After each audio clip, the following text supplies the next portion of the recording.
Welcome back, everybody, to another amazing edition of the USFL podcast. I'm the ref representing Pro Football Newsroom, the number one source in alternative football news. I mean, one day we'll get all levels of football, but right now we're talking about the USFL. Things are getting crazy. The playoff picture is still shaping up. We're heading into week 9. It's quite amazing.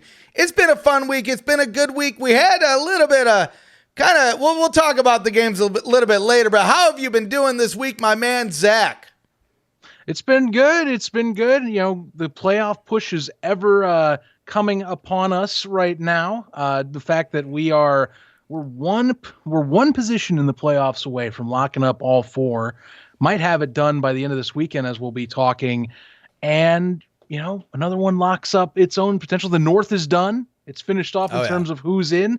Now we just see who wins the division. So, you know, only some drama isn't there anymore. But, I mean, quite frankly, you know, the fact we're leading up to the playoffs, we're leading up to that weekend, kind of hard to, it just gets harder and harder to believe we're going to see the end of a season for the first time in several years for one of these alternative leagues. Right. Well, we're 3 weeks away from the championship. Going into this week 9, it's the first time in a long time that one of these spring leagues has made it this far. The XFL 2020, we talked about it. They made it 5 games. They had some circumstances involved.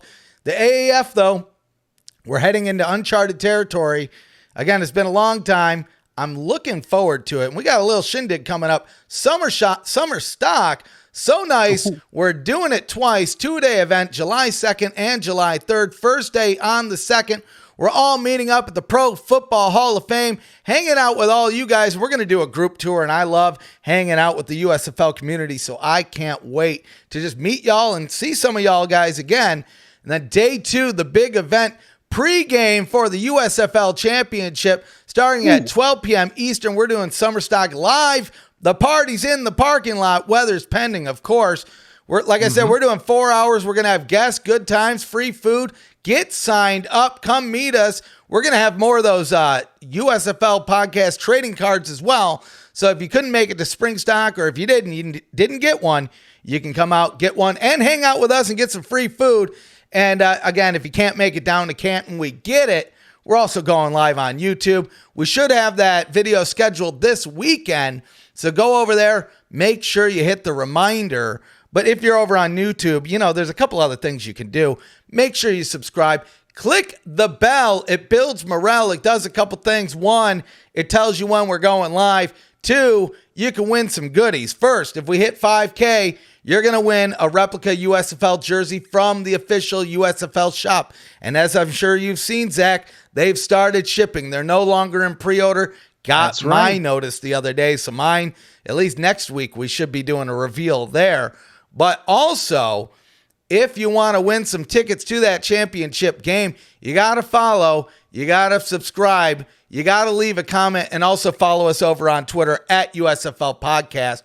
But if you're going to follow us on Twitter, I mean, might as well hit the gauntlet. Facebook, Twitter, Instagram, at USFL, at USFL Podcast. Get signed up for all the updates. I got through that. There was a couple stutters there, but I think that was pretty good. But I'm not done yet. You know what's better than some giveaways? Buying some merchandise, strangely enough. But we can get you a discount. If you head over to royalretros.com, save 10% on any purchase by using the coupon code at USFL Podcast. Hey, you know what? Shave a little bit off of the top and help out your favorite podcast along the way. Now I think I got it all. I think I did it that time. No, you got that. You got it fully there. You know, one thing I learned last week, Zach, you were on the Discord live for it. I've gotten a couple pictures of my face in the Discord before, but now we have the creepy ref, scary ref gif, because apparently I have a creepy face, which I don't know. I thought it was, honestly, I'm not going to lie. He put that picture in there. I said, I don't know what I'm looking at. That's just my face. It's one person that, you know, and he's a fan of the show, fan in the Discord, loves the league. And yeah, he just seems to get the best screen grabs of you. It's every single time. I'm looking forward to more.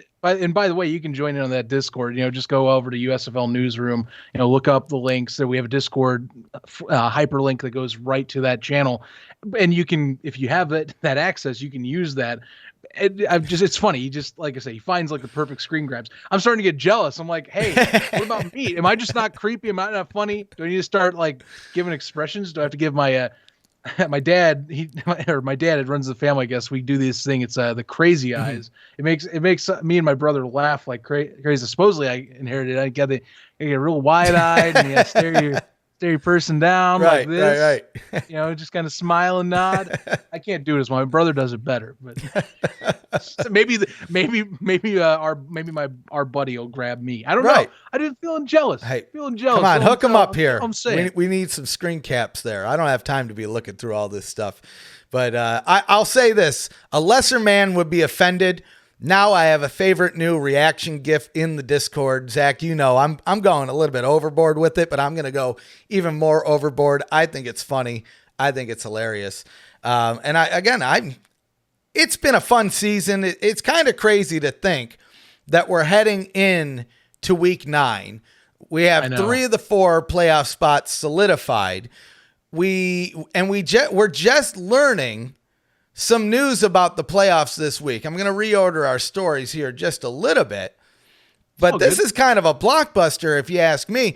Country legend Trace Adkins, they just recently announced he's going to be performing during the USFL playoffs. Essentially what they're doing is they have the first game on at 3, second game on at 8. In between those 2 games, anybody that buys a ticket, keep in mind, Zach, we're talking like $15 starting at $15. It goes a little bit higher if you want those club seats, but $15 gets you a spot not only for 2 games, 2 playoff games, and now a Trace Adkins concert, which with the amount of time between the 2 games, it's not going to seemingly just be like a halftime show. You're going to get a good amount of songs. And I mean, Trace Adkins, there was a couple people surprised in the Discord. We've mentioned the Discord a couple times now, but Trace Adkins, they thought it seemed like a strange choice for Ohio. They thought, well, maybe Birmingham down south, but sure enough, I think it was American Noise pulled up the statistics, and I mean, Ohio is full of people that like country music, and so I feel like this is a big get. And now it gets me wondering who, and hopefully maybe, I feel like we're going to get somebody for the championship game. Now we have this for the playoffs. So that leads me to believe who. Now this is not a speculation zone. This is not anything I've heard. This is what I want, Zach. That's what you want. This is what I want. Somebody get on the line with Mr. Worldwide Pitbull. Get him there. Halftime. I mean, we saw him do NASCAR earlier this year when they did the Clash at the Coliseum. So we know he's close with those people at Fox. Get me Pitbull at the USFL Championship game. We need to start one of those change.org petitions. Get a petition going for this. Now, again, this is not even, I won't even put that in the speculation zone because this is just a thing I want. But I'm curious, Zach. First, thoughts on Trace Adkins. Second, who do you want to see for this championship game?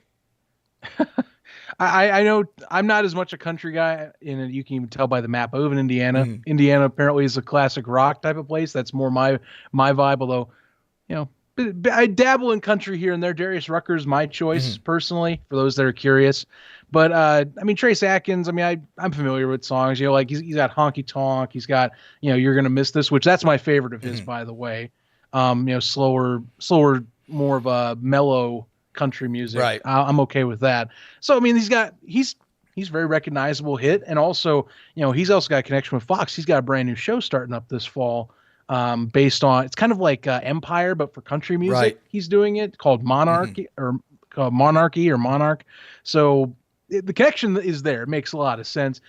It's a big act. It brings in the crowd a little bit. Not to mention for $15, if you're out and about in Canton, or if you're a fan of the league and you're going, I don't know, maybe you're like one of those people that's like you're a few hours away, or you're someone from Birmingham that you're a super fan. You think that the Stallions are going to make it all the way, or you just want to get to the playoffs. You at least get that game that you get to watch with them. that's another. I'm not saying that everyone in Birmingham, Alabama is a country fan, but the South is generally more of a country friendly area. Sure is.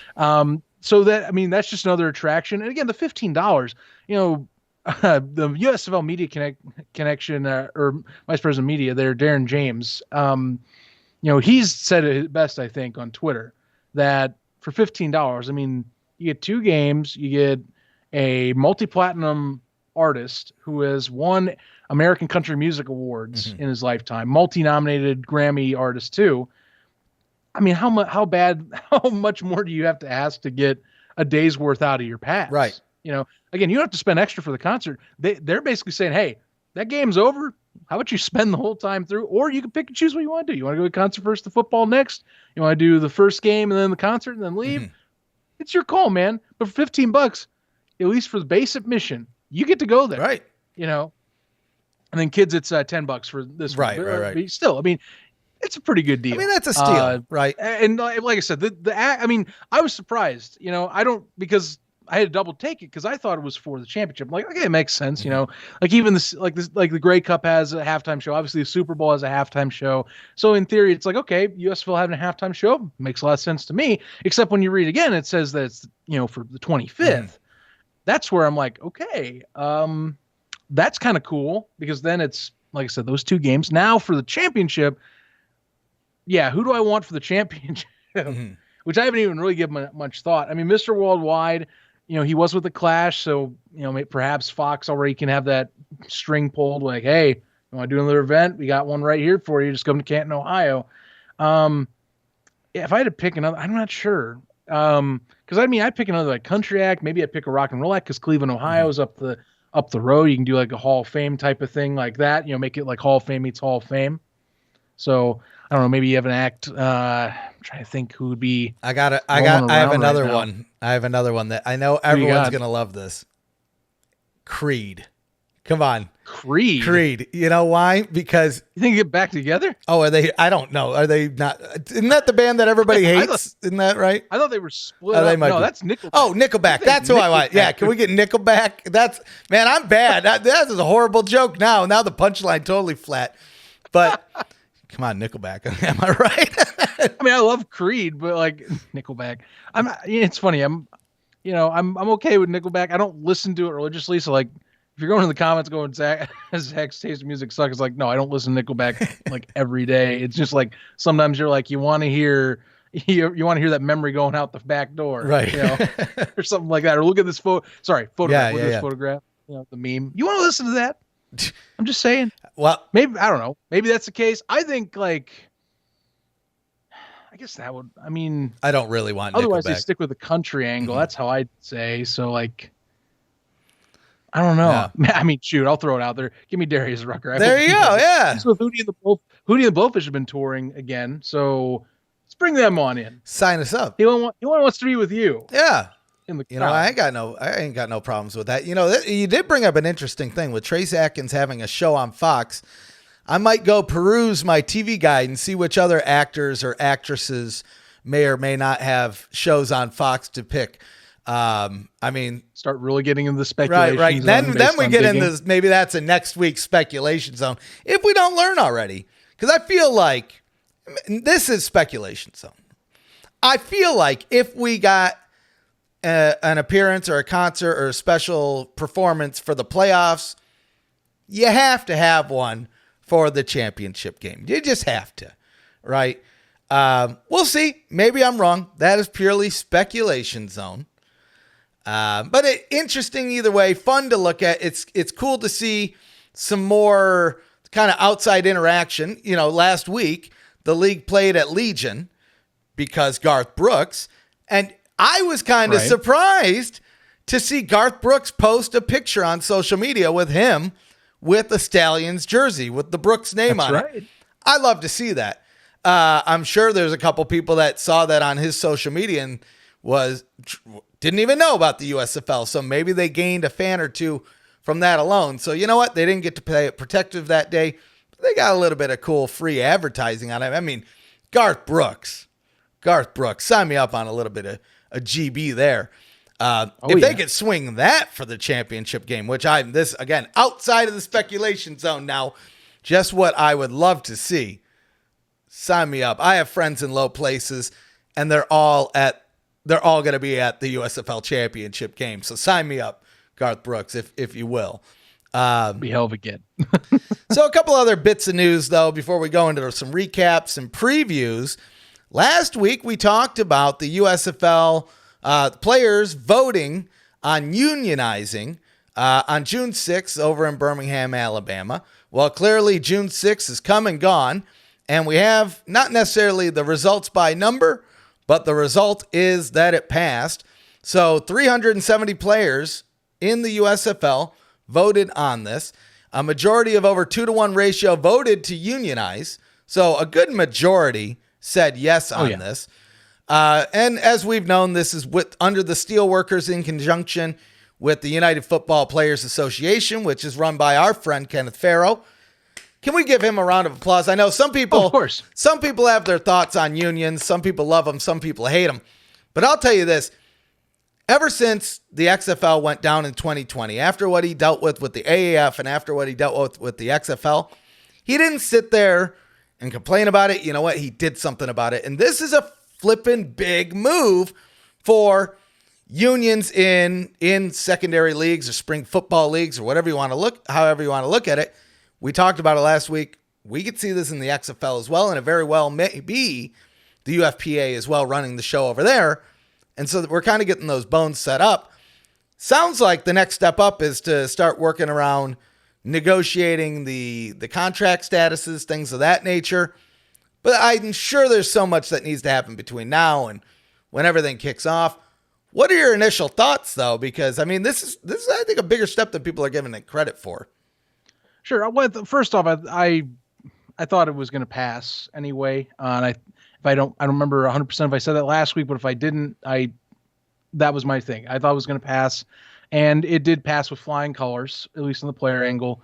The only thing they got to wait for is they have to have the National Relations Labor Board approve it officially, but that's coming up. That was really this coming up very shortly, so it won't take too much longer. So they're trying to get this process rolling to start collective bargaining ASAP, as much as possible, and I think it's reasonable because of the fact that, there were some things that the league did make choices that they got scrutinized for. I know that they put out that statement about, the housing. That still has been, some people have had their own thoughts on that. We've had our own discussion on it. I won't go much farther, but that's the thing that, I would think, for example, unionization, that's going to be a discussed basis, or other maybe amenities or benefits that the league can come in, pay. And when you have more protection or more competition in the marketplace, for example, we talked the the XFL, that is already saying they're going to compensate better. They're going to be doing everything A to Z that they're trying to be better than the USFL with. Then you would assume players are saying, well, wait a minute, what if I want that deal? And now you got, say you signed on for there's a new clause, that new clause that was added to the contracts that, it's about kind of being retained back into the league's ecosystem if you don't go to the NFL, or if you go to the NFL and you want to come back out. So, players are trying to watch out for themselves. They want to have representation. And clearly, Kenneth Farrow and company over at the UFPA, they know what it's like in terms of, what you get with the leagues and what they want to be able to have more readily available going forward. Especially, I think it's not just protections, of course, if with the league in season. Kenneth's even stated that it's also about what happens, say they go under, say they don't exist anymore. Now, thing with the USFL that always has been nice to me, and I don't wish it to go under at all. Wouldn't be doing this show. I obviously want it to thrive, but say the disaster scenario, it goes under. Fox would have to go bankrupt if it was the disaster scenario. In theory, or at least you're more likely to hold them liable because, yes, USFL is a limited liability company. However, Fox helps to foster that, so you can go through there. It's not, you wouldn't be going through that I am aware of a bankruptcy court, and that's as far knowledge as I'm going to be going with. Nonetheless, the UFPA, it's all about protections. The United States Steelworkers, they give the backbone and the support to give said protections or to help give the amenities and at least the bargaining power that the UFPA can't fully do. Because remember, the UFPA is its own independent corporation. The United States Steelworkers is the union entity. They're the ones that are going to be helping with the negotiations and help with players and representatives that are going to become part of this USFL PA moving forward. Right. So, keeping that all in mind, I think overall this is a step that was going to happen with these leagues. I think the USFL, I think, is the first one that's really, in terms of these spring leagues in recent years, is now the first moving forward, because I'm going to predict the XFL is going to have the same thing. I think if the USFL is starting to do it, and if the USFL is going to have union protection, I just don't see the XFL also not having that. And Kenneth has also hinted in other conversations that something might be in the cards here coming up. I mean, it's just, to me, that's just we've seen enough of these leagues fail. These players want to know they're going to be okay. Right. And so I think that's kind of the basis. I'm fine with that. And I think both sides realize that, it's not just about the players' protection, but it's also about growing a league and keeping it sustainable. So the conversations will be fascinating. Oh, for sure. It'll be fascinating overall from both angles. How do you keep it where the USFL gets what it wants, where it sustainably grows, where the players also very much get what they want and deserve on their end? So far, Fox sell the right things. Right. And I assume that they will keep saying the right things, that I can tell.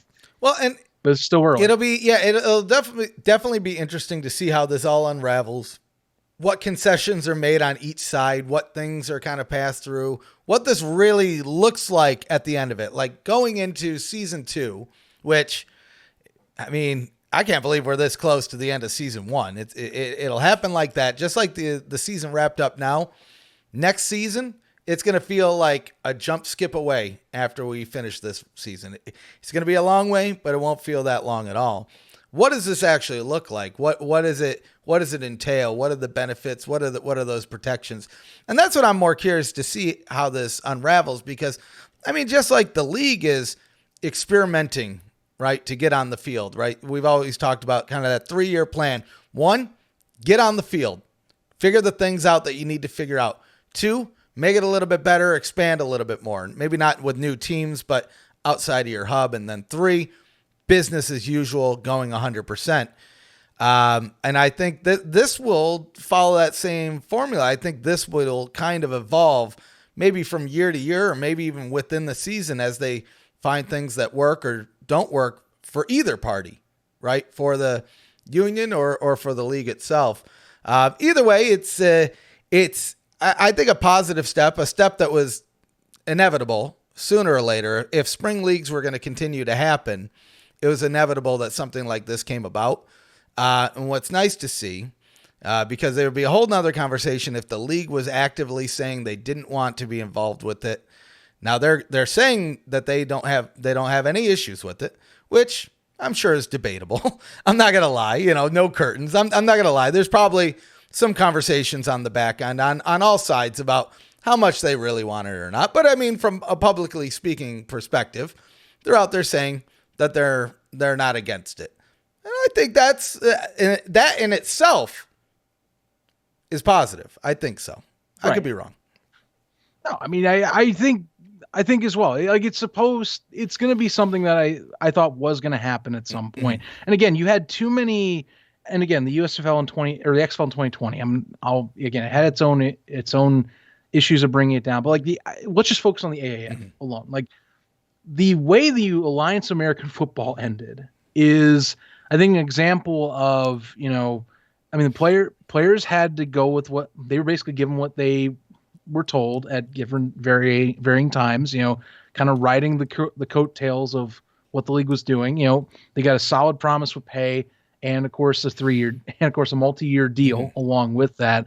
And they had other promises given to them that, say they couldn't fully exasperate on. And then the closure of the league, I think, was really what is more the focus. Like the United Football Players Association, it's about not only in league, but it's especially the focus has been talked about on what happens if you have it where players are left again in the same situation, stranded at hotels.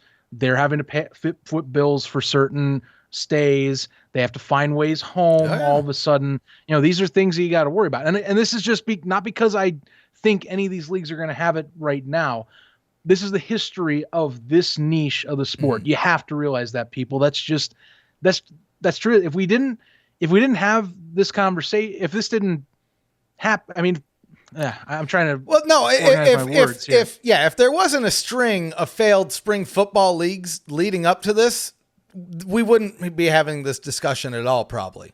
I think that's where you were trying to go with it. Is that right? That pretty much. Okay. Again, we wouldn't be having this discussion if we had a second league that was around for years upon years. That's just been kind of like it's been the mining for finding the gold of that other viewership audience. That's what the USFL, the XFL are doing it now. There's other ones like the MLFB, which is going to, again, more and more showing it's going to start August 9th, people. That's another one.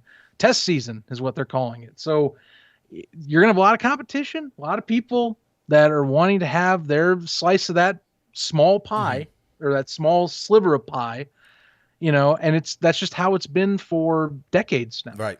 And it's not going to stop yet.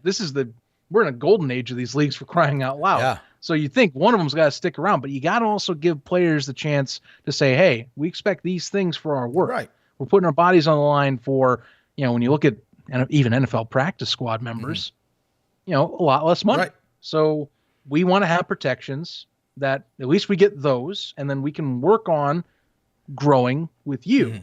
But we want to have that voice too, which is the other odd part of this I almost failed to mention, is it's about having a voice for players to say, hey, maybe we think this would help or something like that, because the player side, I mean, you have the boots on the ground people, you have the folks up top. I think one of the best ways of growing an organization is to get something that's in the middle that has an understanding of how these things work from both angles. That also helps when you have a union like this. Right. So interesting territory, uncharted territory, as we're making our way through the inaugural USFL season. A little bit of sad news before we get into the recaps here. We've been following along on this. Bryan Scott, Philadelphia Stars, as you know, he was injured earlier in the season. Initially, it seemed like he may be able to make a comeback, but thanks to James Larson, fellow newsroom reporter, he broke the scoop earlier this week. Scott is out for the rest of the season. Now, I'll say this, Zach. I wonder how much of that decision has been made by the fact that Case Cookus is performing the way he is. I mean, even if I was Scott myself, I look at that as, well, do I really want to chance myself going back on the field, hurting myself right before, NFL tryouts, things of that nature, even preparing for season 2, when I know that there's somebody that's capable in the game for me. Sure, I'm sure he would love to be in the game winning the championship himself, but live to play another day. Am I right? Oh, yeah. Well, I think for him, I think you want to make sure you're healthy. And I think for Bart Andrus, here's where this always comes into play. If you are a coach, what's working right now? Are you on a hot streak? Is the chemistry and is the timing and is the offensive scheme working right now with the setup you have? And the answer is yes. It's pretty clear that Case Cookus, he came in, maybe started, I would say not even a half, maybe like a quarter step behind what Bryan was doing at the time. And he's caught up. He has stabilized the offense. They're on a hot streak right now, 3-game winning streak. They are one of the highest scoring offenses in that 3-week period in the USFL, actually highest scoring in the USFL right now in that 3-week period. They dropped 46 last week against my Panthers. Even with that note being said, Case has got this offense humming very nicely. You don't really mess with that right now. I know that Bryan had, even if we were talking like if Bryan stays healthy, he was on pace to where he wouldn't have been like the other drafted quarterbacks. He was going to stay as a starter, right? Is what it was looking like. So right now he's listed kind of basically on their IR inactive. They haven't released him or anything that has been shown. But I think that at least if you're talking for the offseason, his status is something I'd keep an eye on. What does he do with his contract going into the offseason? What does Case do with his contract going into the offseason? Is he going to be there? These are things we talk about, the NFL being the upper level, scouts looking at those players, going to camps. As in terms of the playoffs, though, stick with what's working. That's as simple as and shut as closed door as you can get. I like Bryan. I love his attitude. I love his positivity. Whenever we get him talking in the DMs with him, he's always very much grateful guy. Loves the opportunity.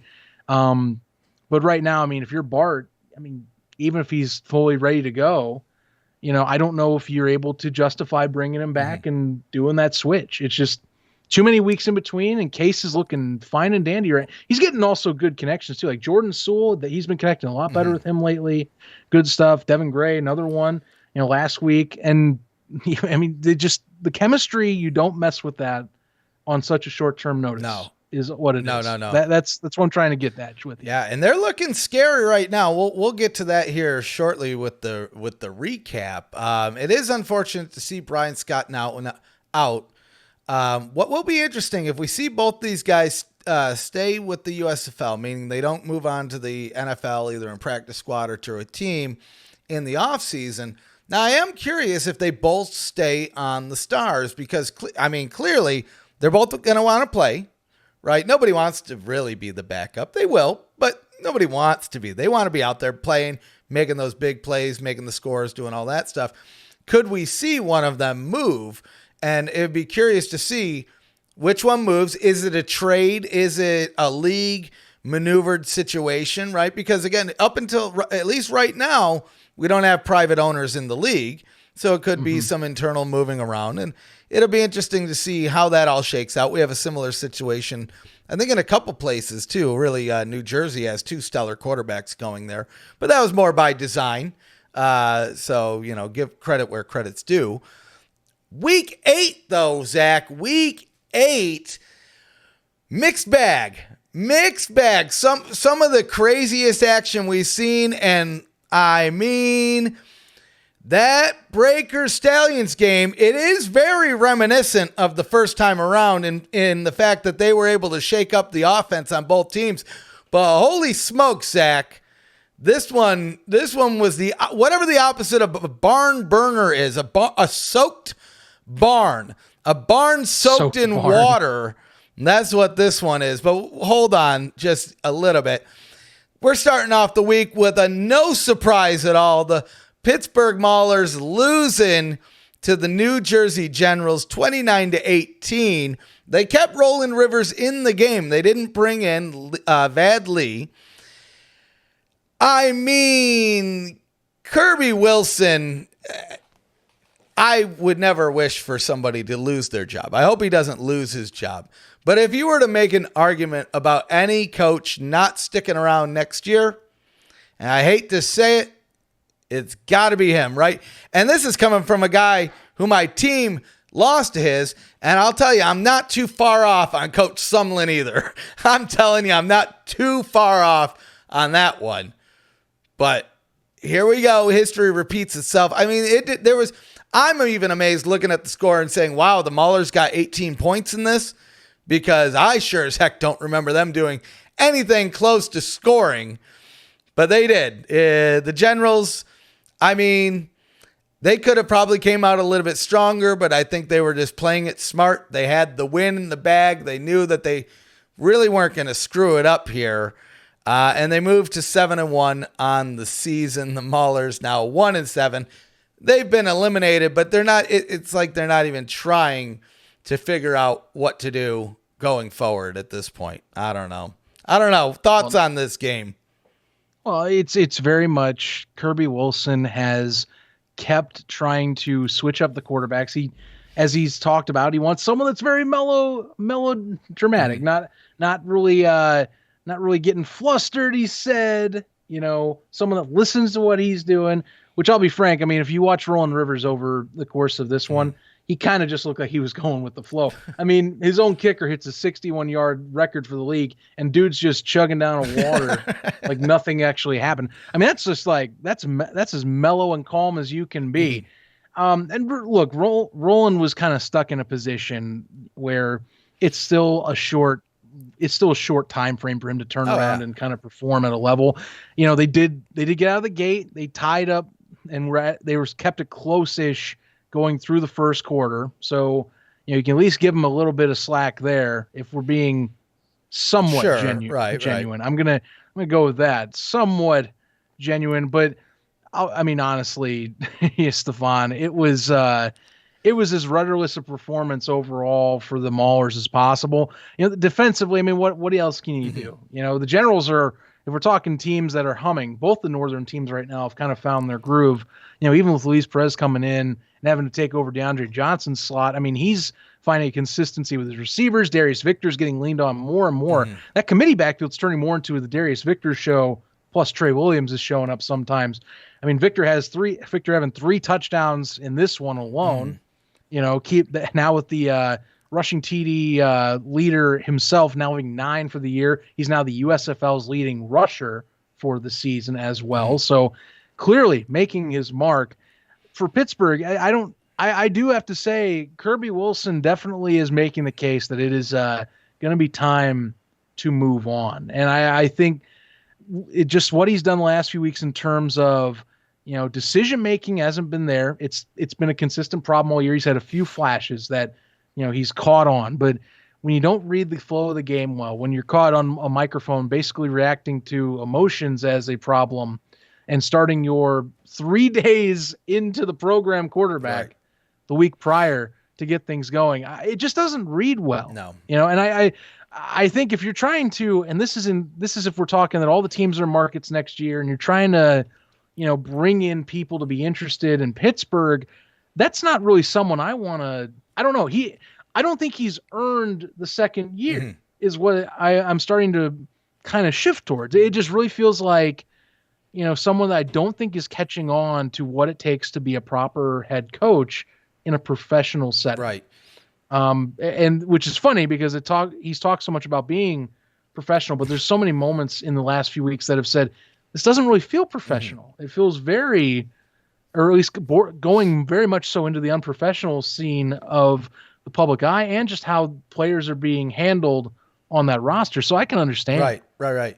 I understand. And so, the Maulers, they just got to get through the year. I mean, that's the best thing you can say. Finish the season. My guess, speculation zone, they're going to have end of the year exit interviews for all these coaches and personnel is what I would guess. And Kirby's going to have to go through the ringer. Right. And my guess is that is when you're going to see him have to defend his job.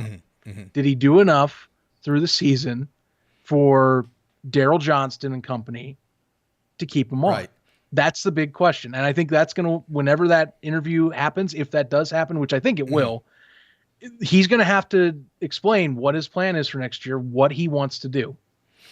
And I find it hard to believe that someone's going to see what he did this year and go, are you sure you're going to take that next step? Right. Because I'm not seeing it right now. Right. And considering that with how this league's structured, they're going to have to consider, okay, who's left?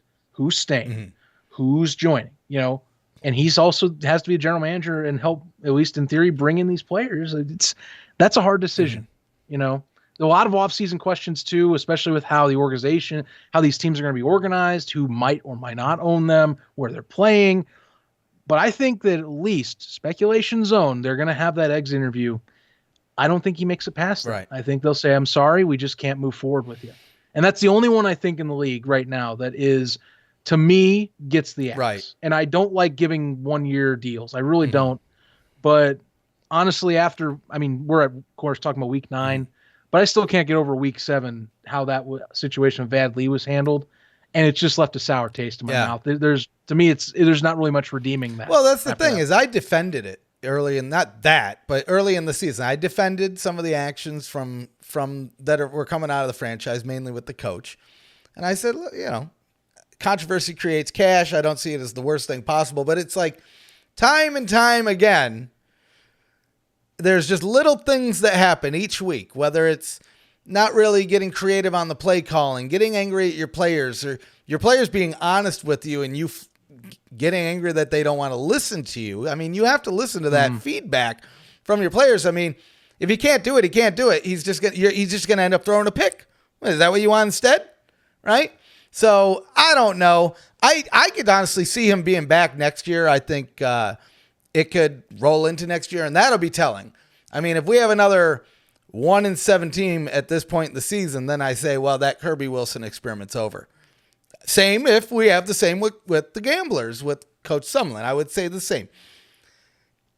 I would probably say the same about Jeff Fisher. I don't know what's going on with the Jeff Fisher thing. I honestly, I'm a little blown away with the Panthers. I really thought that was going to be one of those top tier teams, but we'll hold on to that because we have one more game because there's a lot to talk about when we get to the Panthers. Yeah, I'll give you my thoughts on the Panthers on my team here in a minute because we have another one here.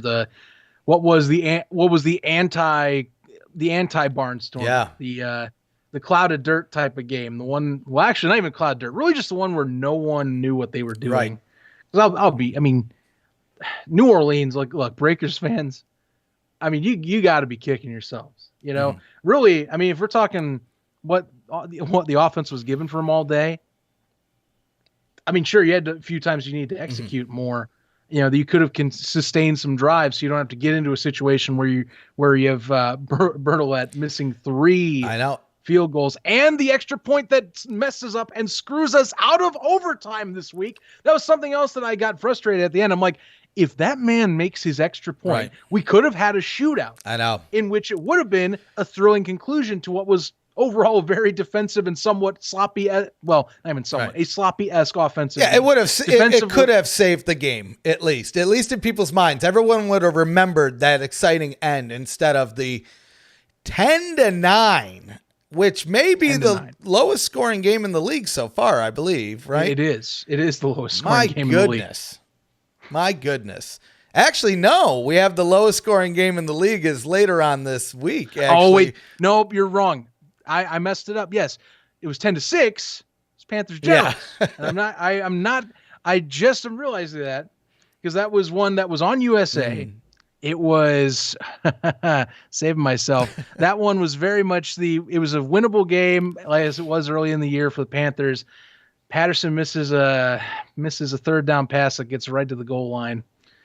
I remember that now. Bad memories. There's a lot of bad memories for the year. Either way, second lowest score. Yeah, it was not fun to watch. I saw a lot of bickering online. But here's what I'll say, and this is not in defense of it, but you're gonna have these games. There's games like this in the NFL too. I hate to break it to everybody. There's boring, slow games in the NFL with some of your favorite teams too, not just like the Lions and the Browns playing each other. There's some games that have some low scoring outcomes. So I can't be too mad at it. But it was just, what I can be mad at is the amount of sloppiness from what really should be the top 2 teams in the South that should be hitting their stride. And honestly, if I was Coach Fedora or Coach Holtz, I would be worried as hell coming out of this week, even winning the game, knowing that I'm going to have to go in 2-3 weeks' time, play either the Generals or the Stars, which are seemingly unbeatable right now, at least on the Generals, since the week 1. The Stars are just being phenomenal, which we'll get to shortly. But the other kind of bummer about this whole thing is there was so much anticipation, I think, for this game from the hardcore USFL fans, and it gets the premier showcase spot on Fox, and then just doesn't deliver. Again, I get it. I'm not mad at the players. I'm not mad at the coaches per se. You're going to have games like this, but God, the timing couldn't be worse, right? There's people that were tuning into that. I guarantee you after the first quarter, maybe even halftime, there's some folks that are tuned into the XFL that tuned out because the weather was nice outside, the pool, the barbecue, something else that was going to reward their attention more. Right. Well, that's the way the cookie crumbles, man. You can put it as best you can, but that doesn't mean it's always going to be the best game. In theory, the flex schedule is supposed to do that. In practice, that doesn't mean it happens. And what happened here is, I think, let's look back at the first matchup. We'll turn the clock back, all the way to week 3. You have 2 teams undefeated.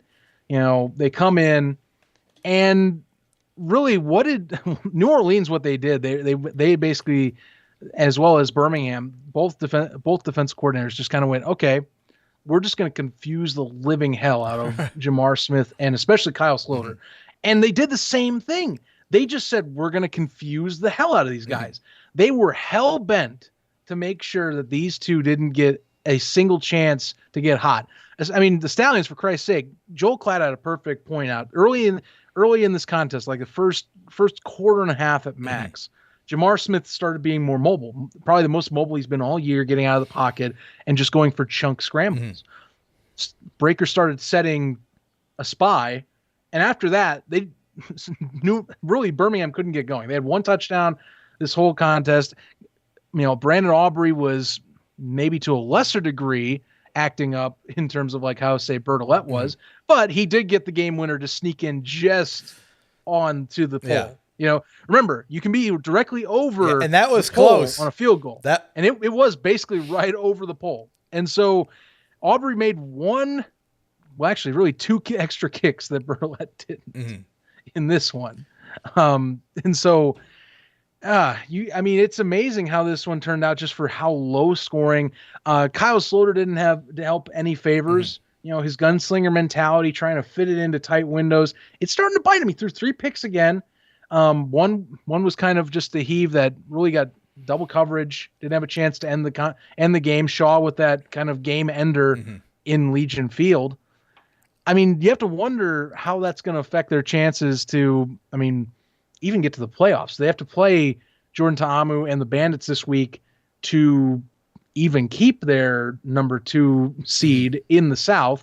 Credit, as we'll talk next, Tampa really didn't give me much confidence even on their end, but New Orleans does have issues that are prevalent, especially Kyle Sloter has just been turning it over like crazy in recent weeks, and it's got to tune down. Yes. No, it has to. That is not going to win you. And they played it close. Like, they have a defense that can keep the Stallions at bay. They just have to find a way to crack the code to finish drives. That is your main deal. And I'll say this too. I wonder if Legion Field just cursed this game for some reason, because I saw some baffling play, and like I said, the kickers alone, between Bertolette and Aubrey just missing gobs of kicks and point opportunities. Well, we talked about it. We talked about it last week with the record-breaking field goal from Cole Murphy, at least at the time when he hit the 60-yard line. We were talking about how if you go up to Mile High, the wind hits differently. I could probably see the argument that Legion Field, with the different aerodynamics of the stadium, whether the wind is the same direction and speed. Think about this, though, Zach. You're practicing at one field all season, and then you go to a new one that's shaped slightly different. The wind, maybe I sound like a madman, but there could be something to it, because I don't even think it was this game. We saw the kicking kind of take a step back going into week 8, and that could be a big part of it. Now, that does worry me, knowing that we're then moving to Canton for the playoffs, where, again, 10-9, Bertolette had 3 chances to win the game or tie it in the extra point instance. Well, and here we are, right? And that's going to matter. That's going to sting a lot more when $10,000 is on the line in the championship game, nonetheless. Either way, the Stallions, they continue to do it. 8-0. At this point, I don't know. They might roll into the playoffs undefeated, but I would feel a little icky about that. I would almost maybe maybe they were trying to lose this one. Maybe that's what's going on. They take the loss against a good team, maybe create a false sense of hope going into the offseason, but even the Breakers wouldn't give them that much, and they took the L anyway. Well, yeah, and you play to win the game. That's the other quote you got to take with you. And really, this one locked up the South. That was what this game was for, was who gets the South Division. This was, for the Breakers, it was their last gasp of getting that title. But it also, New Orleans was trying to keep distance with Tampa Bay because, as we said, like the Gamblers, and they've not been much of an opponent. They weren't, obviously. They played, of course, after our last matchup, which was a playoff clincher for Philadelphia. One that, Case Cookies, if you didn't believe him now, you have to kind of step back and go, okay, this guy is the real deal for Philadelphia. He's absorbed Bart Andrus' offense and what they want to do. The connections are getting more and more consistent each week for Philadelphia. They're looking scary. And they're also racking up the sacks. They lead the league in sacks now after a few weeks. Isn't it amazing what has changed over the last couple of weeks? I mean, this game was exciting because you look at the end score, 46-24. It's hard to imagine at halftime it was a 3-point game. At the end of the third, it was a 3-possession game. And I mean, Case Cookus, I made the joke before, but he was cooking this weekend. 5 touchdowns, 365 yards, 79-yard run for a touchdown from Case Cookus. He jokingly said on the sideline, I've never done anything this athletic in my life. Get this man a t-shirt, Breaking T, by the way, breakingt.com/USFL network. Newsroom, use that one. Use the networks too. They're good people. Anyway, Case Cookus, I mean, again, they started out the game strong, and I said, oh, it's a blowout. The Panthers are just done. Credit to Coach Fisher. He brought his team back into the game, 3-point game going into the half, and then that was about it. Even Coach Fisher knew it was done near the end when they're going for just going for it on fourth, doing 2-point conversions. There's no way they're catching up, doing the alternate kicking rules to do whatever. Just test out whatever you can. But the Stars lock it in, and they did it in convincing fashion. I mean, they're walking into Canton looking scarier than they have all season. And now it's for sure, not that it was really ever in doubt, we're getting back-to-back. We're getting that preview of the playoffs in Week 10 now with the Generals and Stars going into that final week. And holy smokes, it's going to be interesting to see how they play that game because, yes, you say, Zach, play to win the game. Not that one. Not that one. You play to survive. You play to stay healthy.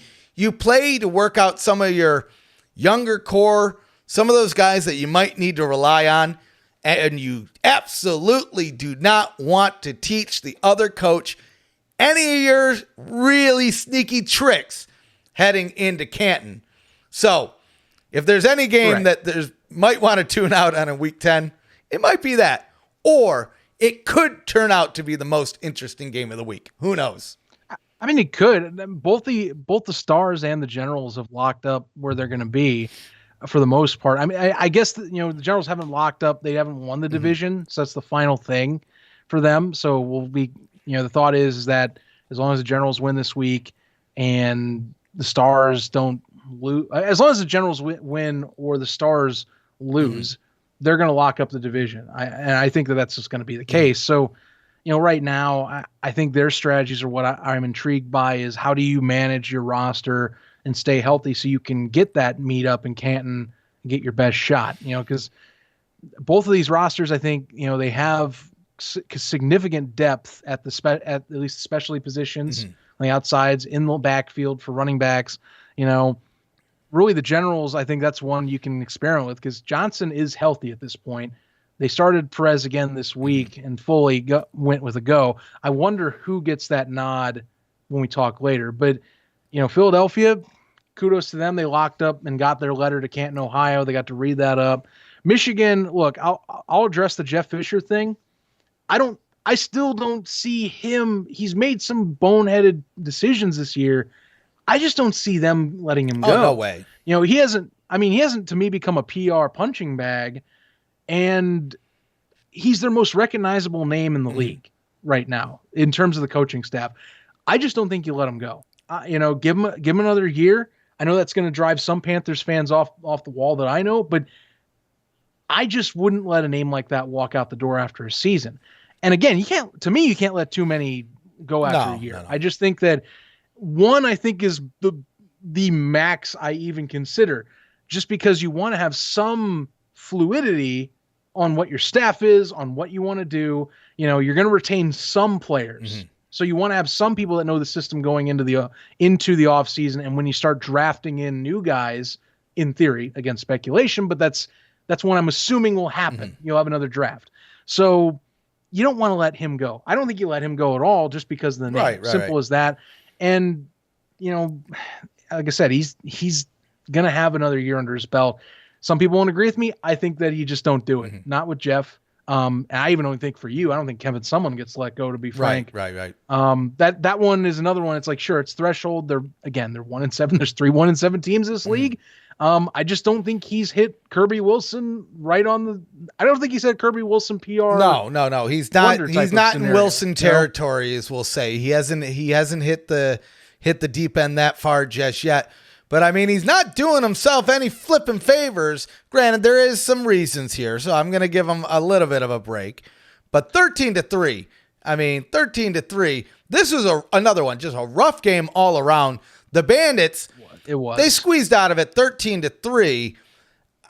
They kept their playoff chances alive, but not convincingly at all. They're lucky that they're playing the Breakers next week. I mean, we could be in store for just another barn-soaked matchup, if you will, where both teams are trying to figure out what to do to the other.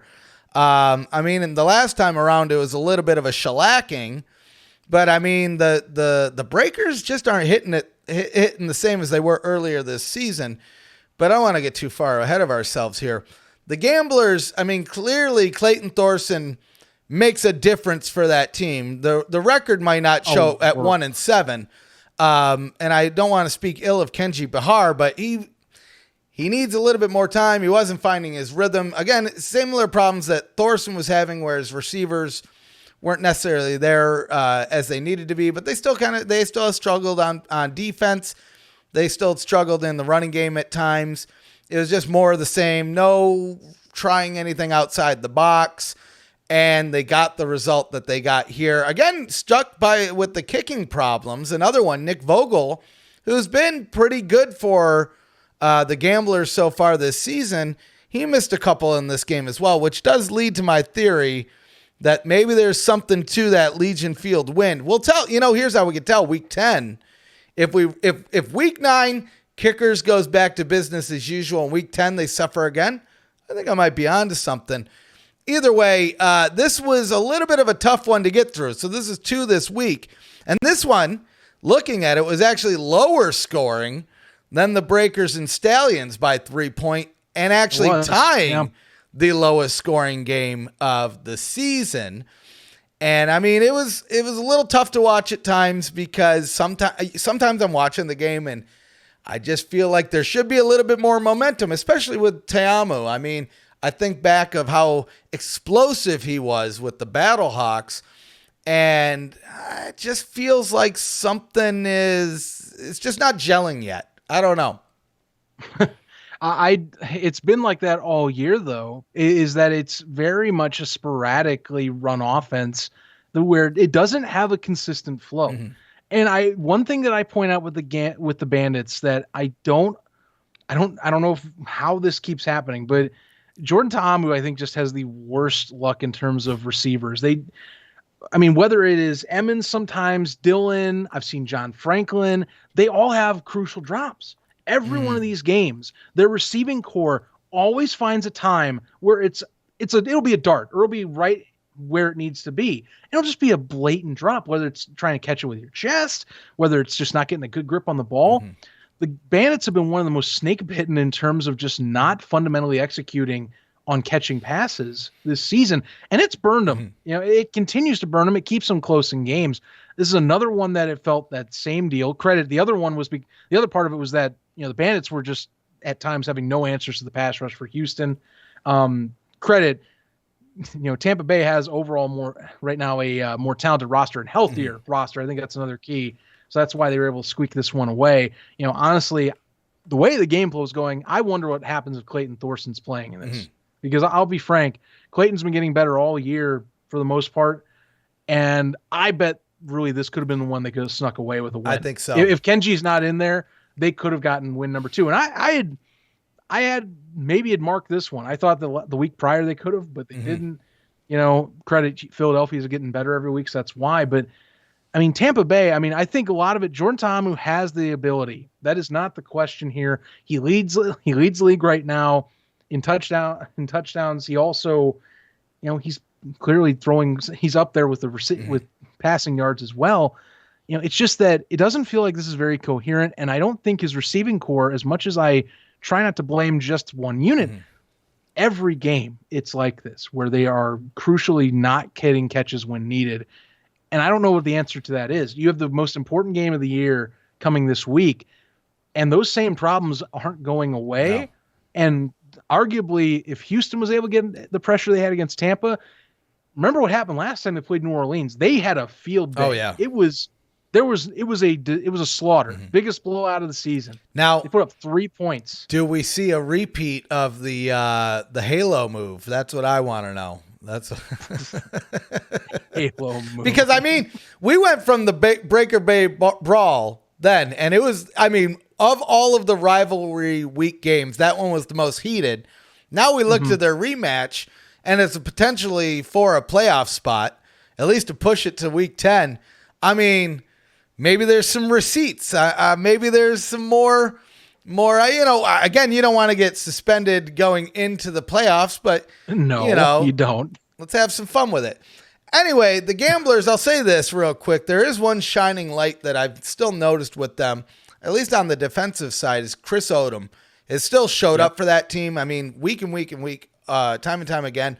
So and there's bits and pieces on each section of the team that I think if they can continue working together and make some tweaks in the offseason, they really could be a force to reckon with next year. We look at 1-7 and say, oh my God. But then you realize like 3 of those are on the final play of the game. 4 or 5 of them are in the second half, and they're all usually close games. This one was outside of one possession, but barely. And that's no credit to anybody in this game, honestly. They both deserve to go into overtime with 0-0 on that one, but everyone would have tuned out by then. But I wish I could be saying, yeah, man, Chris Odom's great to build around. Problem is, when you have a guy that's that good in a league like this, he has 11 sacks. He's got 2 weeks left. He's going to probably add on to that total. I'm going to be honest with you. That guy, if he doesn't go to an NFL roster, I will say shame on NFL scouts, right, because that is one person I'm like, hey, you clearly made your namesake in here. You are a star in this league. You go try out at a camp or something, man. And if you do come back, we welcome you back in open arms if you come on back. All right. But quite frankly, that's one realistically. I'm like, I don't know if he comes back for sure. Stephon. No, you're probably right. He's 11 sacks in 8 games is a good amount of sacks against anyone. And he's doing it against all different opponents. All even the best ones he's gotten made an impact at, gotten pressures, but Chris Odom's been a star for them so far. Donald Payne, they have people. It's just that, right now, like against the Bandits, it was injuries. I'll be frank. Like I said, I think Clayton Thorson, if he's in, I really think this game's different. I do think that they have a shot where they make an upset and Tampa gets either woefully close to or close to eliminated. Of course, fates would change in New Orleans and Birmingham's case, but I digress. You think about what could have happened. It didn't happen. That's the case. Houston's got to think about next year. All 3 1-7 teams now. It's all about the offseason for them, what's coming ahead. And Kevin Sumlin, Clayton Thorson's not coming back for the year. That elbow got really tweaked. Yeah. Against the Stars. It's Kenji Bahar's right now, unless he wants to switch things up and try out somebody else. He's gonna have to work with these. Yeah, well, and rough end of the year. at this part of this point in the season, is it really even worth bringing somebody else in if there's no chance at the playoffs, anything like that? You might as well work Kenji out. There's a good chance, or there's at least a chance that he comes back next year too. So, you want to build him up. You don't want to just have him sitting on the sidelines. So, if anything, there's some pieces to work with. Yes, there's going to be a lot of pieces, I think, that leave for all of these teams. You look at the Generals. Darius Victor, I think, has a good shot of making a move. Cavante Turpin is just going gangbusters out there. All over the league. And I can't wait to report on that stuff, is seeing these guys make the move. And because it'll be the first time in a long time where they're making the move after the season, not because the league went under and this and that. And we create that cycle, and we'll Because there's definitely going to be guys that stick around. There's going to be guys that become stars of the USFL, like that have been around for 3 seasons. We saw it. You know this exactly with the old Arena Football League. I mean, back in like the early 2000s, there was guys that they were there on that team every year, and they were local stars. And even to this day, I mean, there's a few different arena leagues out there. You know the big one. I mean, I think we'll start seeing this in the USFL as well. But I'm never mad at seeing these guys move up to the NFL because at the end of the day, let's be honest here, that's what this is all about. One interesting thing here, though, Zach, before we run into the playoff scenarios, if you look at the winning teams again, interestingly enough, all of the home teams win again this week. So that is just true. A strange anomaly. Has no basis of reality here, but just an interesting way to see it kind of lay out. Well, last week all the away teams won. Yeah, we've seen it go back and forth now. Think about that. Well, we had the home, and then we had the away, and now we're back at home. So I don't know. Maybe we'll have to use that into our picks coming up. Before we get in the picks, though, playoff scenario, we kind of touched on it, but just to reiterate here, there's only one open left. It's the Breakers and the Bandits. The Breakers can clinch it this week if they beat the Bandits. But if the Bandits win, then it comes down to week 10. And I mean, week 10, the Bandits are playing the Stallions. So that's going to be a tough one. But the Breakers could bring it home this week. And I would say if I was Coach Fedora, if I was Kyle Sloter, if I was anybody on the Breakers right now, I would be hoping we can get it done. One, you have a little bit of breathing room. You have a week to like strat without having to double strategize on, okay, how do we win week 10 so we can go and play, I mean, at least at the time, the undefeated team, the only undefeated team, the team that's beaten us twice in wonky, slow, just decimating games. So, I mean, you would think they're going to want to come out strong, fast, do everything they can, but can they? I mean, the last time they played the Bandits, oh yeah, they did. They shellacked them big. They took them out, no problem. But this time, I mean, I'm just looking at the scores from this past week. The 2 lowest scoring games involved these teams. Sure, 1-1, but they only won by 13 points. The Breakers lost, but they had 9. I mean, you're looking at a 4-point game if that was those 2 teams. Anything can happen. We'll get into the picks part of it, but I'm a little bit happy about the picks this week. This is the first week. I edged one up. So now you're almost to 500. Yes, man. I know. I'm at 14 and 15 now. You're at 16 and 13, but I'm 2 away from you. But I don't even care if I beat you. I would like to tie at minimum. That'd be fun. But I sure as heck want to be over 500 by the end of the season. So I got to stop messing around here. I got to stop messing around.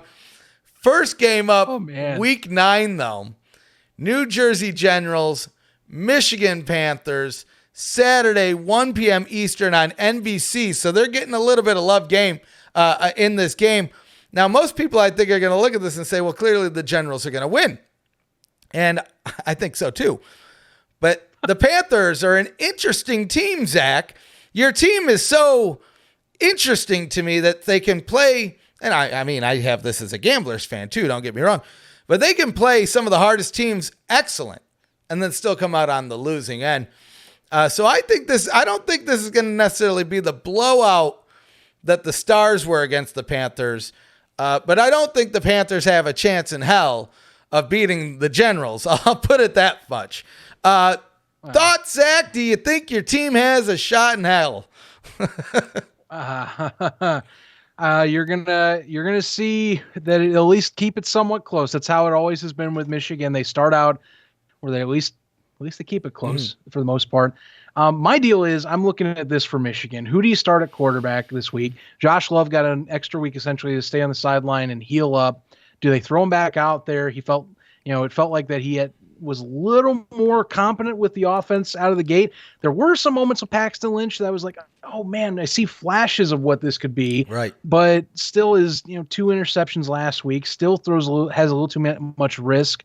And quite frankly, if teams key in on the run, there's just not enough firepower offensively in the passing game for Michigan to pull this off. The main concern beyond that, and the one that has really shown its ugly head in losses in Michigan in the last few weeks, their secondary is just not getting the job done. It's becoming leaky. It's becoming very much exposed in recent weeks. Last week, especially, Case Cookus did what he pleased in the second half, whether it was a deep bomb, whether it was running for his life to get a touchdown. He had a field day.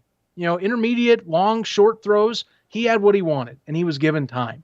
And that's another part of this. If you don't have a pass rush, you're putting more pressure on your secondary, which then leaves them more vulnerable. Michigan, and I'll say this with Chase DeMore or not, because some people are saying, well, Chase has been gone. Maybe he was the key. I'm like, he wasn't really getting a rush either. So they just haven't been able to find really much. Now, Walker did have a day in terms of getting some sacks. So that was nice. However, you can't always get a sack every single game. Well, you can't always get back to a quarterback. Luis Perez has options at least to dump it off to, say, Cavante Turpin. Right. He can give it to Darius Victor or Trey Williams. He doesn't have to sit back there after a 3-step drop and hope to God that someone's open after his first or second read. The Generals are going to walk away with this, right, is what I'm going to say. Michigan, it's not clicking. I don't see it clicking right now, and Birmingham, New Jersey. Yep. Jesus Christ. I'm thinking ahead. No, New Jersey. I'm thinking ahead of maybe even the other blowout here. Yeah. The other blowout. No joke. That's how it honestly comes off if you're thinking about it. No, New Jersey, to be frank with you, they have the weapons and the tools easily where they can dispatch Michigan. Like I said, my only thing is who's starting at QB. Right. That'll be what keeps it more competitive. I'm hoping it's Josh Love, but only slightly. Well, it's not much more confidence to add on there. Maybe they are able to get a few more running lanes with Reggie Corbin. But that's what I was about to bring up, because that's something we didn't touch on in the recap. Reggie Corbin came out of that game, and I don't know if there's been an update on if he's playing this weekend or not. There's a chance that part of that score that we're looking at with the Stars was partially because Corbin was out of the game. That's a big part of their running core there. Now, I'm not going to say all of it is due to that, because there's a lot of issues in that game. But if Corbin doesn't play this game, then it's only going to be worse than it would have been if he was. And that's not to say he is or isn't. I haven't seen the status reports yet. They usually put him out either late in the middle of the night before the game, or like right before the game. So we'll probably learn here soon.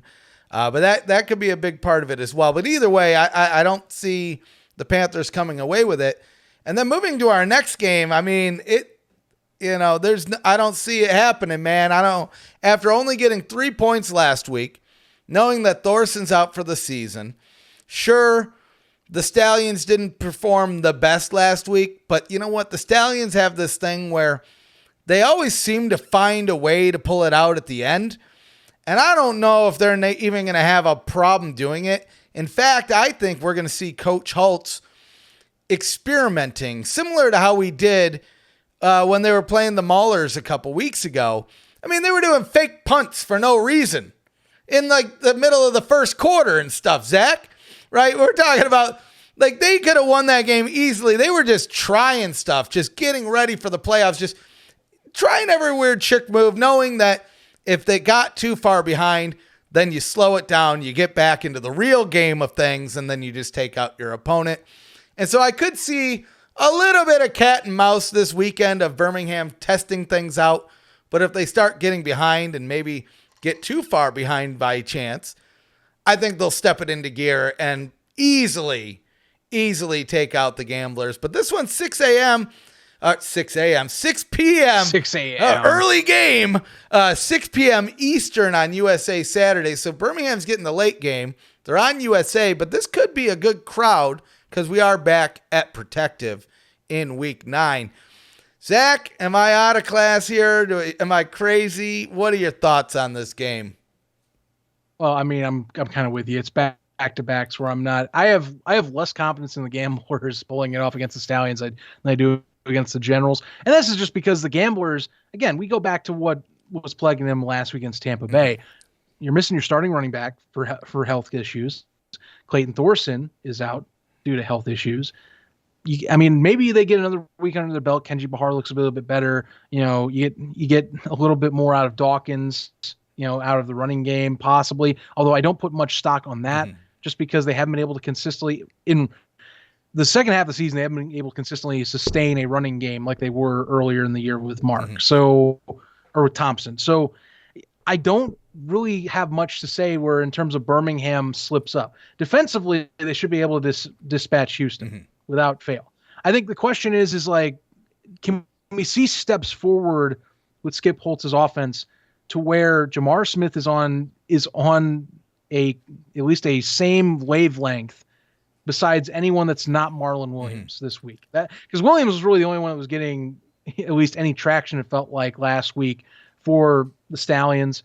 I know Cyrus Mitchell has been on and off. Victor Bolden's not in, but if Bolden's not a go for this one, who else does he throw to? And, do they get some sort of sustainability and make it a game where they feel good about themselves going into week 10, kind of getting into a good rhythm. I think Skip all year, I would imagine he's been frustrated in terms of how on and off that unit is all season. Maybe they experiment, like you're saying, like put Alex Magoo out there. I don't know if they will, though. Well, not after last week. QB, and I know, and also because the ankle, you don't want to risk that too. But they did it, though. Hold on, because that's something we didn't bring up in the recap. Why? Why did they? Because did you see him? He was like hopping on and off the field. Well, Jamar got knocked down, and they had to wonder what they were going to do. I mean, it was a one play. They had to take him out for one play. But if it was concussion protocol or something like that, I mean, you have to go with your next QB, and if you can't do that, you're going to have to find someone else to step up. I mean, they were going to have to go to emergency possibly if they needed. That's just something that comes up with this, and of course, it comes up because Magoo was put in that position in the first place. You had a defender fall on the same ankle he injured week 1, which of course he hobbled off. Same issue. I imagine it's aggravated right now, but that's going to be something to keep an eye on. Jamar's going to play. I just think they want to look for something a little more coherent offensively that allows them to kind of get some confidence going into the playoffs, especially with, someone like a New Orleans that they're going to do the same thing they have been if they get to play him again, is they'll bring the pressure, they'll confuse Jamar. You want to be able to get this offense down. Right. But no, they dispatch of Houston, I think. I just don't. There's not a realistic avenue, I think, that the Gamblers get the upset unless the Stallions collapse, which even if they have their second half team, defensively they have pretty much all their stars healthy on that side right now. They can win they can win defensively if they want it right now. I mean, they can get a pick six, a fumble recovery that changes the game right away. That unit alone will win this game for Birmingham. That's all I can tell you. Sure. You know what else is interesting this week too, Zach? And just for a couple of reasons, we have WWE night is Saturday. You can meet Happy Corbin and Carmella, WWE superstars.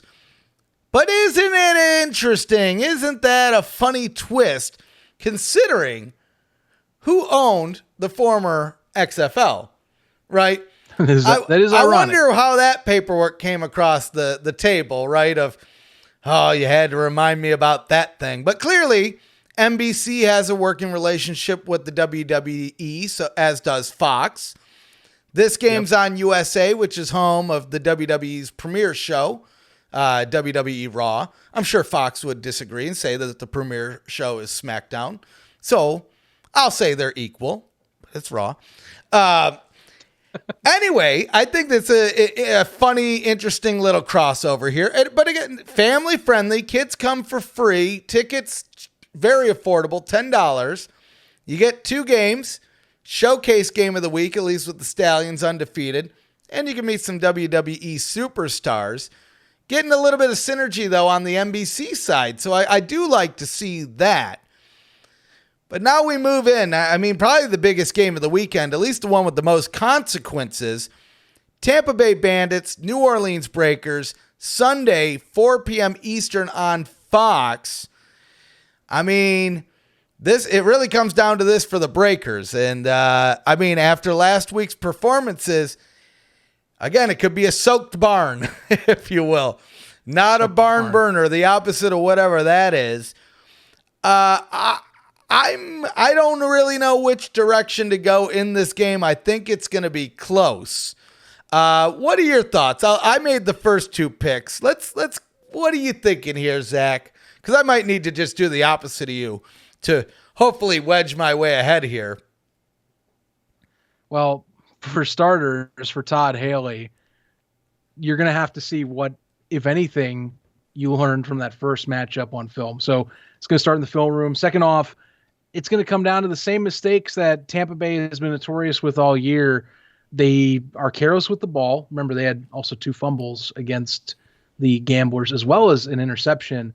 So you have to take care of the ball more than even what New Orleans has been doing, which lately has not been that case. So whoever's able to commit the least amount of mistakes, least amount of turnovers, I know it sounds cliche, but that's true compared to how these two have been playing. I think also whoever's most disciplined, the Breakers have been the most penalized team in the league this year. I think Todd Haley is going to be preaching that all week. Hey, they're going to make the mistakes. We just can't slip up. And then again, you just have to have receivers catch the ball. I think that's just something that has not been as reliable as it should be. Tampa's receiving core has been very on and off. It's week to week who actually is the star. I know John Franklin at times has come out as their main guy, Cheyenne O'Grady, but these guys aren't consistently week in, week out people that you can go to and say, if I have a target that I can rely on, like for the Stallions, if I have someone I can go to, I have a Victor Bolden, I have a Marlon Williams. I can't, maybe Vinny Papali sometimes, as well can be put in, but I can't arguably say that every week that the Bandits have that de facto guy of, that's my number one guy. Right. It's every week it rotates. And I think that's very frustrating if you're a Bandits fan, is you have Jordan Ta'amu, who clearly can sling the rock, clearly can make the throws when given time and when given opportunity. You have to have the other side of that equation come through and deliver. And I think this week, if you're Todd Haley, you're like, look, you're going to have to play your best game of the year. You're going to have to be able to make space against these defenders in the secondary for the Breakers, one of the best secondaries in the league. If they can't separate, if they can't get Jordan Ta'amu opportunities, if he has to go out of the pocket, then the Breakers win this one to me. That's just it. Tampa, they didn't have much of an answer offensively against the Breakers in that first matchup. You have to show it out of the gate. That has to be established out of the gate. That's the only way they pull this off. I don't think it happens, though. And I just haven't seen enough evidence from Tampa to make me say, okay, they can pull this upset off. Even if you wanted to go with they've only beaten 1-7 teams this year, which is true. Yeah. They've beaten the Gamblers twice. They beat Michigan by a touchdown, and they beat Pittsburgh. So sure, you can even go off the facts of the record. I just don't. There's not enough fluidity. There's not enough rhythm right now. Yeah. Maybe Haley proves me wrong, but I'm not buying it. Maybe they have a second half rally this time around, like they did against the Stars and like they did against the Generals 2 weeks prior to what we saw against Houston. Yeah. I just don't buy that they'll beat the Breakers, though. Yeah, I don't see it either. You made the argument, the 1-7 thing. You can look at the performances last week and maybe make some type of argument there, but both were slow. My argument, at least for the previous week's game, is we already saw how the Breakers played against the Stallions the first time, and it was a weird and wonky, slow game.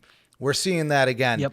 Whereas the Bandits didn't really have that excuse against the Gamblers by any means. They should have won that game. Not at all. They should have ran over them in a much more convincing manner. So as much as I want to go against you just to try to get an edge, I'm more worried about getting over that 500 spot this in my picks that I can't go away from the Breakers, at least this week. And you know what? We might regret it. But yeah, I just don't see it. The consistency factor is too much for me to ignore, at least from Tampa Bay. It's hard. I think to this day, have they won 2 games back to back yet? That's another thing to think about. They just really haven't been able to find it, and there wasn't anything last week that showed me that they were heading in the right direction. Yeah, you could say the same about the way that the Breakers performed, but I would make the argument that they're playing one of the best teams in the league. And yeah, there was going to be some issues being forced by defense and things like that. Ultimately, I think that's what this game comes down to, is the defense more so than the offense. I mean, whoever throws more picks might be the one that loses it for their team, and both of them have been running into their issues on that front. But I think the Breakers can pull it out. Well, keep in mind, too, I think Tampa's defense also has a challenge. I mean, they got boat raced out of Protective earlier this year by this same Breakers squad. So I don't think you see 2 contests in a row that a defense just has an utter collapse. You know, both Todd Haley and Larry Fedora know the importance of this one. They get an extra week. The players know it too. They get extra chance to also get, more reps, more time, a chance to be a champion and a chance to make more money. Think about it that way if you want to. Yeah. A little more cheddar in their bank accounts at the end of the day. So there's a lot on the line for just this one game. Credit, it still hinges on week 10, but one team instantly gets an upper hand, at least a shot, to stay in this race. Tampa has a lot more at stake and, quite frankly, a lot more to prove. Right. So really a challenge. I think it'll be a lot closer, though. I really want to hope it's a 1-score game. I don't think it will be. I think you'll see them lose by upwards of 14. Is my thought. New Orleans, they're also kind of on and off at times every week. Right. Oh yeah, no, they both teams have their problems, and at the wrong time of the season to have them. Exactly. So, and I mean, they got a big test coming up ahead of them. Whoever makes it to that 11th week, I mean, whoever it is has to figure out those problems and figure them out quick. But yeah, I don't see. I think the Breakers going to clinch it this weekend, stamp their ticket to Canton. And really, then it's up to, week 10 of let's figure out everything we can and hit the film, hit the tape, which I'm sure they're doing already. I mean, they know who both Tampa Bay and New Orleans, I'm sure, looking at footage of Birmingham, knowing who's going to be there. But then you can really put your focus on that game, not have to worry about winning week 10 because, I mean, half of me wants the Bandits to win. I really want the Bandits to win. So it comes down to week 10, right? Comes down to that final week. There's really not one, but 2 reasons to watch that week. And so I would love to see that happen, but I think the Breakers, they're going to use that built in. If we get it done now, we can get to the playoffs. If we get it done now, get to the playoffs. Kind of like I think the Stars did a little bit last week. Use that as some motivation to just go get it done. But the last game of the weekend here, I think, honestly, I'll just say my pick as we go into this. I don't think there's any reason to hide this one. We got the Philadelphia Stars, Pittsburgh Maulers rematch of the Keystone State Battle. Sunday, 7:30 p.m. Eastern on FS1, so a little bit later. But I think the league knows what they're doing with this one. I think they know, you know what? People probably aren't going to be tuning into that 1-7 Maulers team. They might tune in to see how much the Stars can demolish them, which I don't know if we see the gangbuster blowout that we did last week, because I think they're going to start resting guys, playing smart, playing conservative, sure, playing to win, but not making sure you're not hurting any of your key players in the final 2 weeks as you head into the biggest game of the season. But I'm hard pressed to find a way that Pittsburgh Maulers come out over the Stars here, unless the Stars really just go into resting mode and playing some of your younger guys and experimental mode. But even then, using the example that I did with the Stallions and the Gamblers a little bit earlier, I think if they do and they get far enough behind, they'll be able to manage out a win no matter what. The reasons are clear. The Maulers have too many problems to list. Roland Rivers, nothing against him, but he's coming in late in the season. If I were to say, and this is a mean thing to say maybe, but if I were to say which one has more passion around their plays, I would say it's Vad Lee. Vad Lee looks like he's out there really trying to gun it down the field, whereas Roland Rivers, I think, and maybe I'm speaking out of class here, I think he sees what's going on with Coach Wilson. He wants to play, but he's not going outside the box to say, hey, coach, are you sure? He's just playing the rhythms out there. But the Stars are just, maybe I'm rough. Maybe they're, well, I mean, that's what, maybe I'm having a rough week, Zach. Remember, that's kind of what Kirby wants, though. Well, I know. He's already said it. He doesn't want an emotional guy. He wants someone that's, here's the play, execute the play. So you're saying exactly what Kirby wants to hear. Well, I know, and look at the records. I know. I'm a bad guy. I'm the bad ref this week. The creepy ref came out last Friday, and ever since, all hell's broken loose on the internet, and I'm trash of players.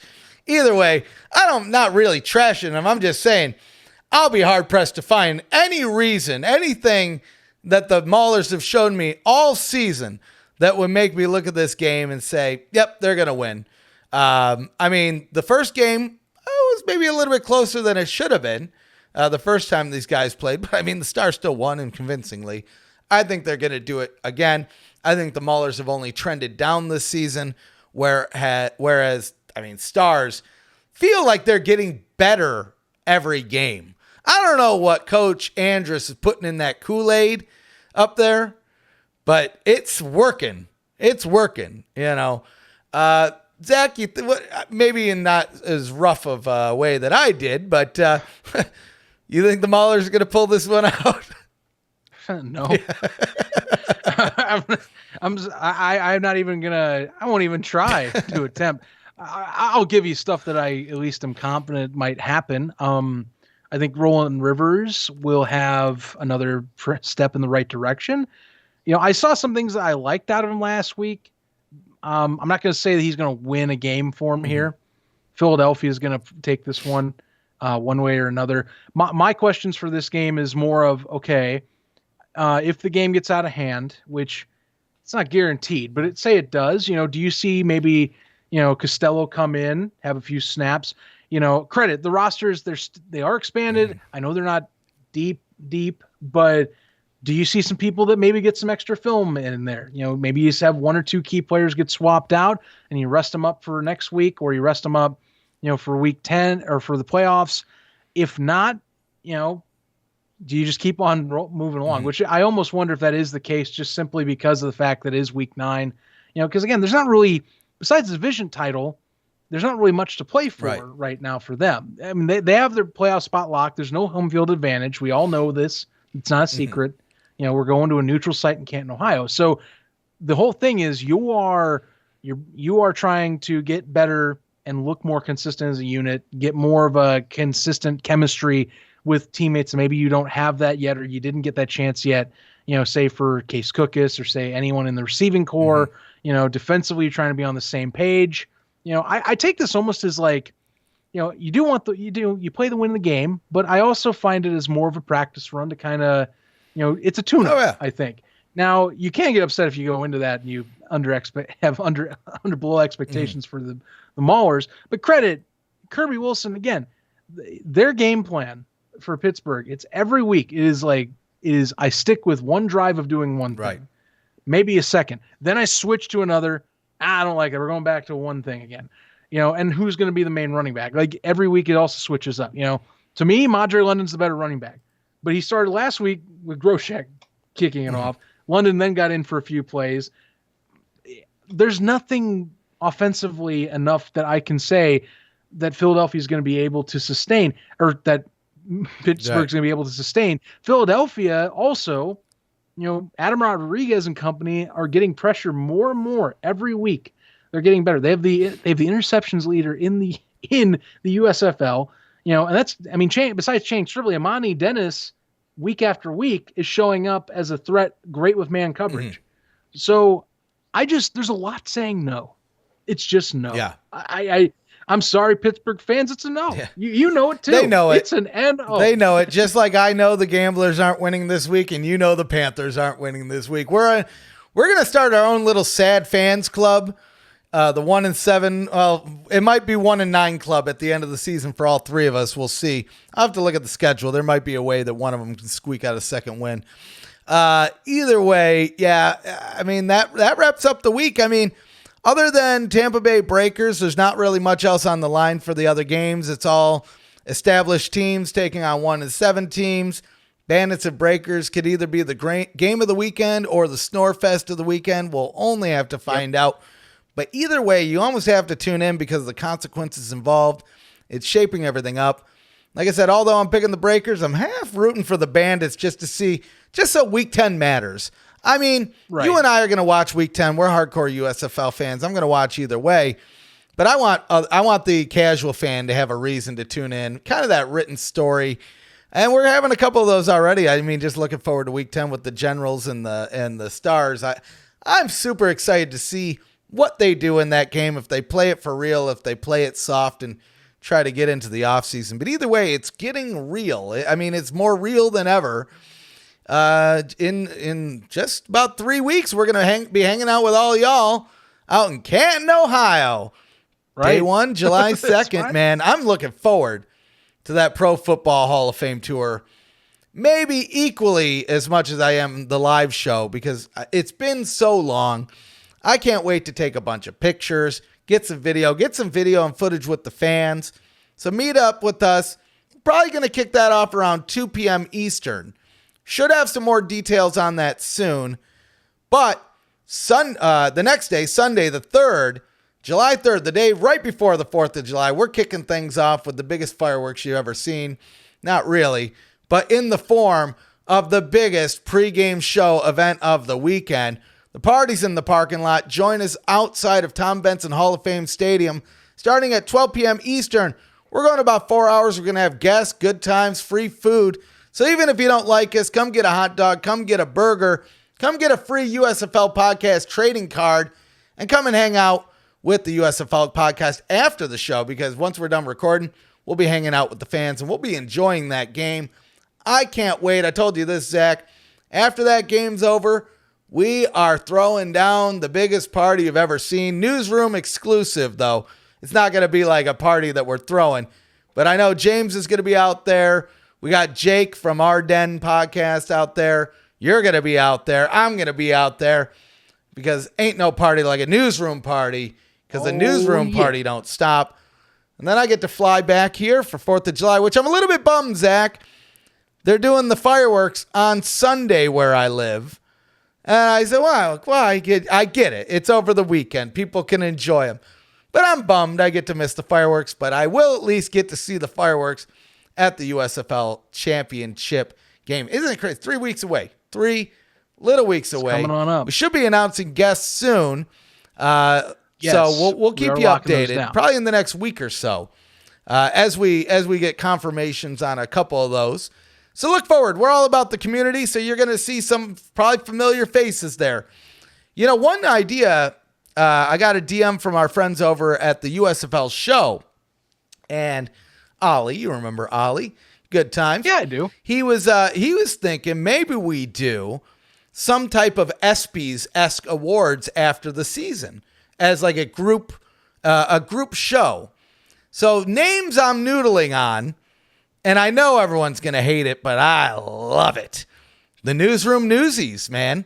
The Newsroom crew. Newsroom Newsies. And you know what? We'll have to figure out some categories, but I think we have a fan category in there, or maybe a couple fan categories.